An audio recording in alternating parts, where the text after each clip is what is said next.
They say nothing good happens after midnight. But at 3 a.m., the world changes. Shadows move differently. Whispers come from nowhere. And sometimes, the thing in the mirror isn't you anymore.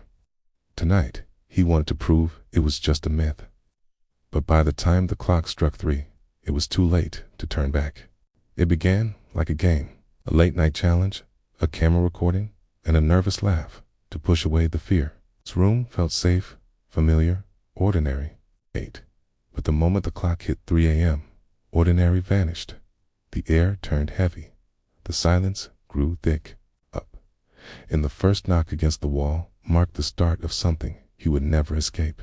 He sets up the challenge, laughs at the idea, but the atmosphere begins to shift. He pressed the record button, trying to steady his breathing as the red light blinked back at him. The clock on the wall read 2:59, each second stretching longer than it should. He forced a grin, whispering into the lens, saying it was all just for fun. His laugh sounded hollow in the quiet room. The silence pressed against him in a way he hadn't noticed before. The hum of the ceiling fan felt too loud, then suddenly cut off, leaving the air thick and still. He frowned and tapped the switch, but it didn't move. The room seemed to be holding its breath with him. He glanced back at the camera, giving a nervous thumbs up, but the lens seemed to watch him too closely. He wiped his palms on his jeans and whispered, "Almost 3. His voice cracked as if the walls had swallowed a part of the sound. The final second ticked over. The phone alarm he set for the challenge buzzed, sharp and piercing in the heavy silence. It startled him more than it should have, and he fumbled to turn it off. For a moment, he swore he heard another sound echo with the alarm, a faint whisper buried inside the tone. He laughed again, too loudly this time, trying to shake it off. He clapped his hands once, the sound bouncing back strangely from the corners of the room. He turned his head quickly. Sure, someone had clapped with him, but no one was there. His eyes darted to the mirror across the room. He hated how it reflected not just him, but the shadows pooling along the ceiling. For a second, he thought his reflection blinked slower than he had.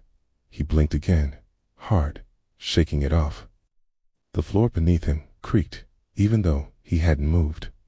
He held still, his heart thumping faster.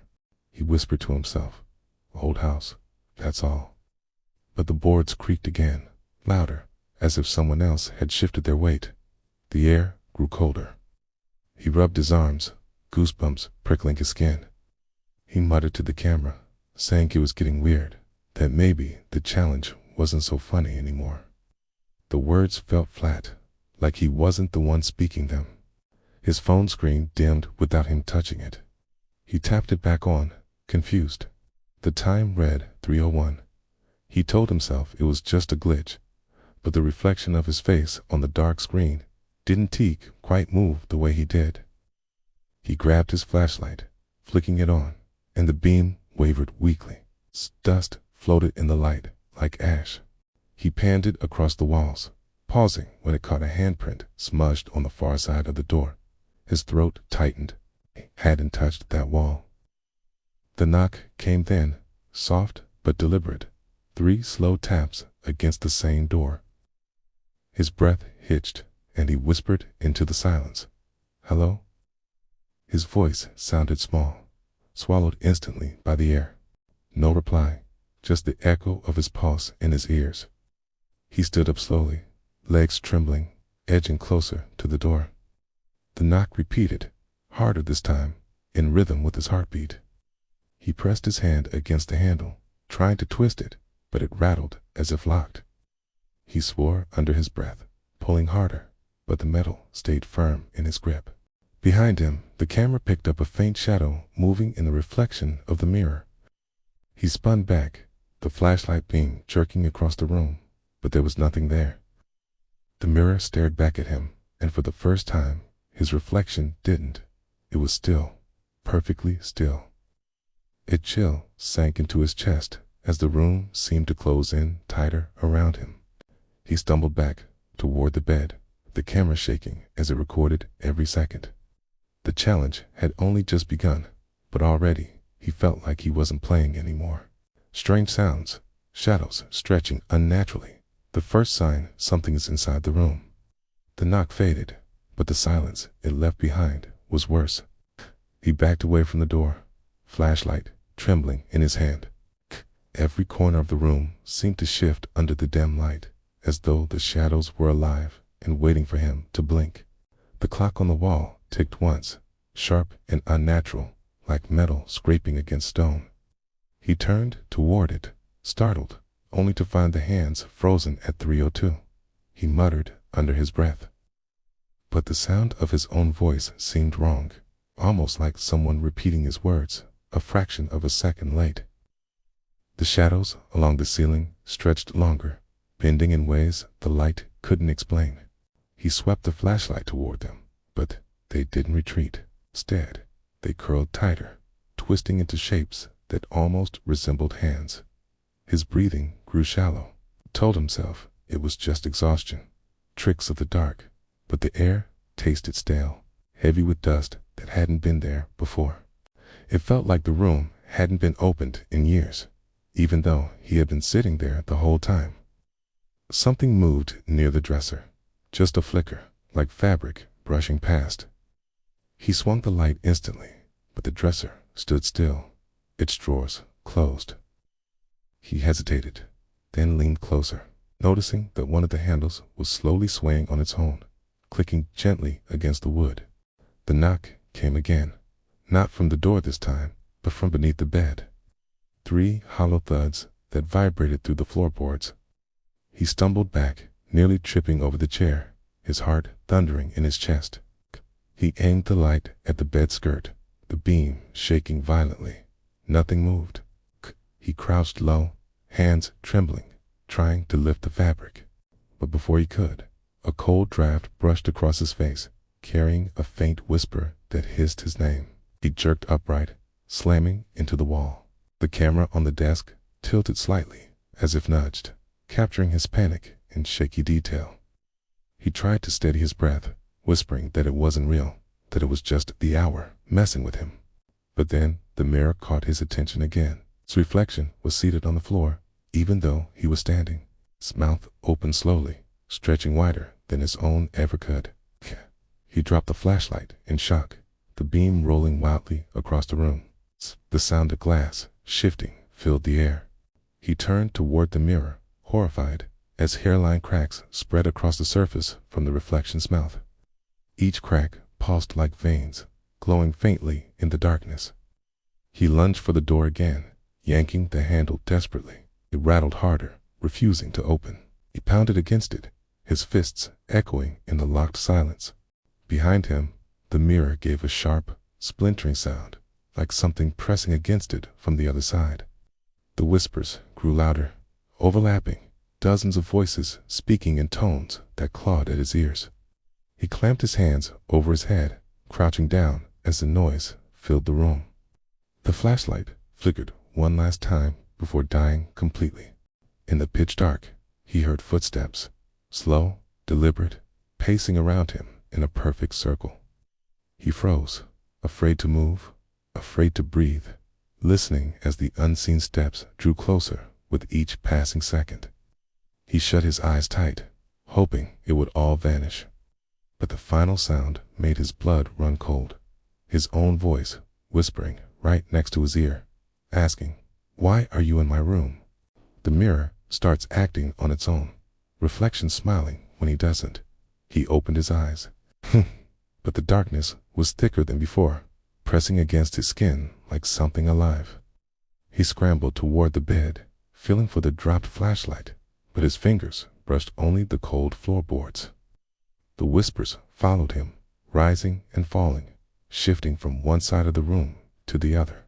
The mirror groaned like bending metal, a low moan that vibrated through the air. He dared a glance, and his reflection was no longer sitting or standing, it was crawling toward the edge of the glass. The cracks spread wider, glowing faintly as if lit from within. His chest heaved, panic clawing at his throat. He grabbed his phone, fumbling with it, trying to switch on the camera light. For a moment, the screen lit the room, and in its glow, he saw two sets of hands pressed against the inside of the mirror. Not just his own. The phone slipped from his grip, clattering to the floor, screen facing upward.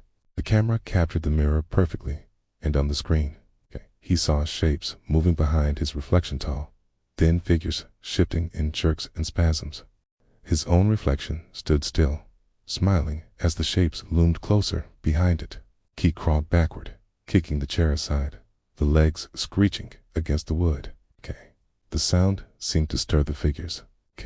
Their movements quickened, and the cracks in the mirror widened with sharp pops. Shards of glass bulged outward as if the surface was no longer solid. The footsteps returned, circling faster this time, each step heavy enough to make the floor tremble. He pressed his back to the wall, covering his ears, but the sound drilled into his skull. "Huh!" He shouted for it to stop, his voice breaking, but the voices only laughed. "Huh!" His phone buzzed suddenly, vibrating across the floor. He snatched it up, desperate to call for help, but the screen showed only the camera feed. No dial pad, no signal, just a reflection grinning back at him. Then, on the screen, his reflection lifted a hand and waved slowly, even though his real hand stayed frozen at his side. Tears burned his eyes as he screamed, hurling the phone against the wall. The device cracked, screen flickering, but the camera kept recording. From the shattered image, the reflection leaned closer, its eyes black voids swallowing the light. The door handle rattled again, but this time from the other side. Something was trying to come in. He lunged toward it, begging for it to open, but the harder he pulled, the louder the mirror groaned behind him. The temperature dropped sharply, his breath turning into white mist. The walls seemed to close in, warping as shadows crawled upward, merging into the ceiling.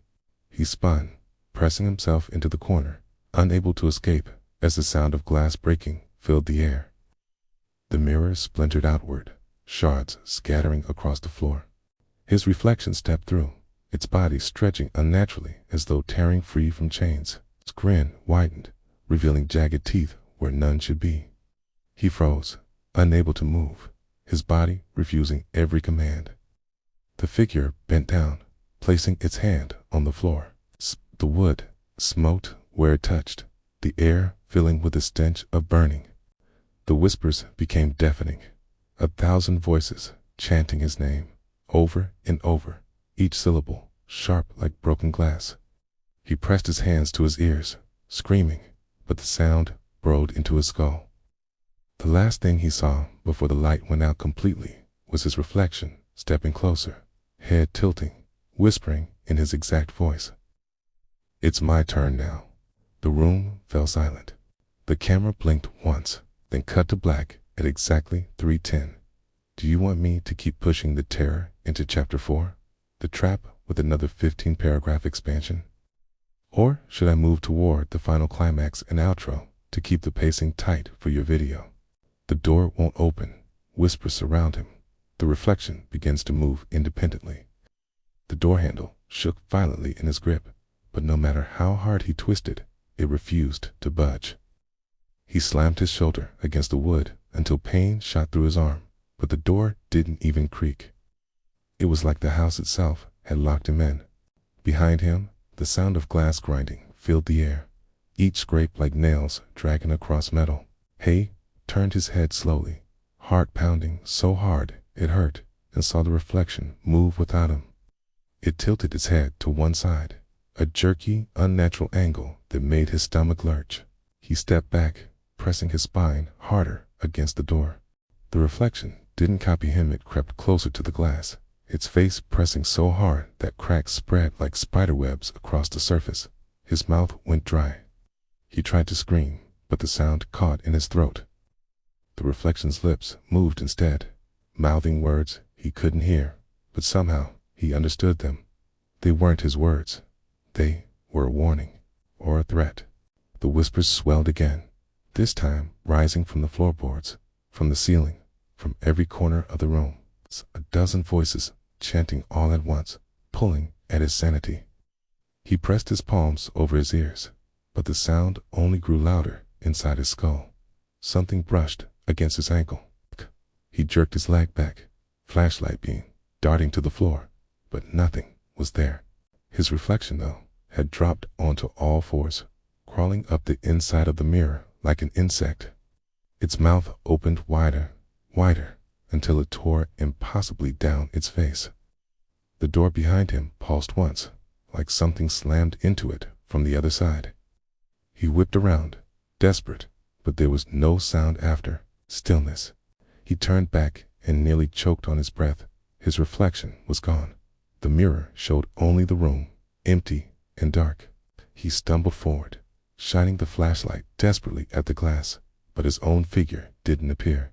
He wasn't reflected at all. His heart raced, bile rising in his throat. He pounded on the mirror, screaming for it to show him. Then, out of the corner of his eye, movement flickered. He spun and saw himself standing in the middle of the room, smiling. The double figure tilted its head and started walking toward him. Slow, deliberate steps, each footfall echoing louder than it should. He backed against the wall, his legs trembling, every instinct screaming to run. But the door stayed locked, the window sealed shut. The whispers fell silent all at once, replaced by one deep, guttural voice that filled the room. Stay.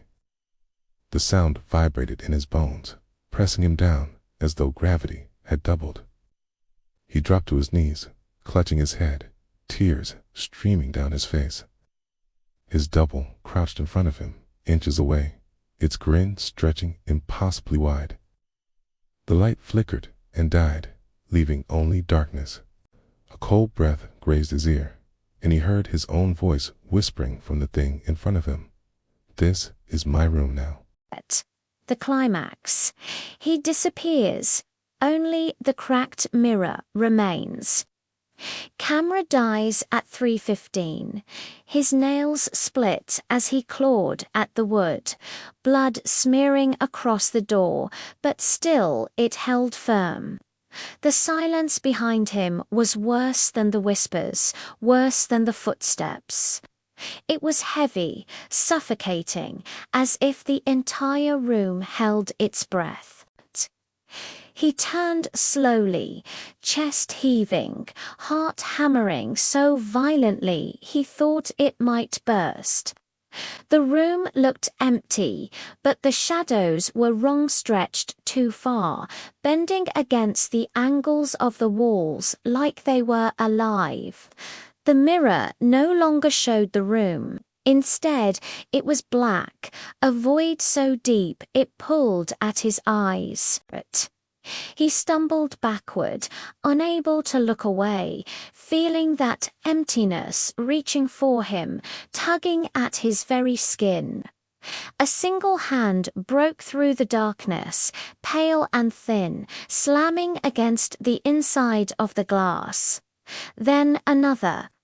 They pressed outward, clawing, smearing the surface with streaks of something wet and dark. The sound of glass cracking ripped through the air. The surface bulged, warping as if about to burst. He ran to the corner, crouching, shaking, begging himself to wake up, to open his eyes and find it all gone. But the room stayed locked in nightmare. The hands withdrew, and for one terrible second, he thought it was over.